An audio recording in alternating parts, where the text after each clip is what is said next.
포스코고등학교 학부모님들 반갑습니다. 수학강사 김강우입니다.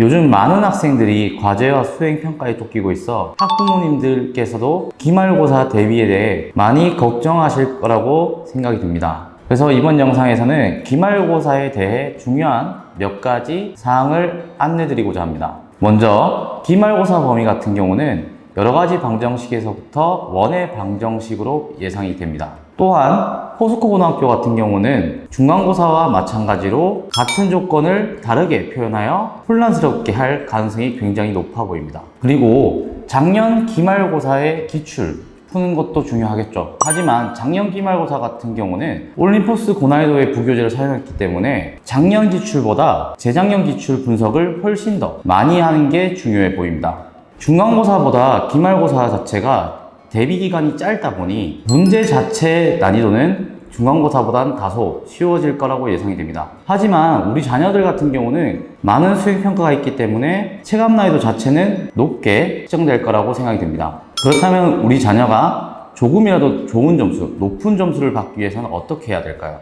먼저 여러 가지 방정식 부분은 꾸준한 대비를 한 학생들한테는 충분히 다른 단원에 비해 수월할 것이라고 예상이 됩니다. 그러나 전과자표부터 원의 방정식까지 같은 경우는 3, 4월에 대한 공백기가 있기 때문에 대부분의 학생들이 출발선 같은 경우는 똑같다고 보시면 돼요. 그래서 어떤 식으로 도형을 정리하고 성질 같은 경우를 간단화시켜서 조건화시키는지가 가장 핵심 포인트로 작용할 것으로 보입니다.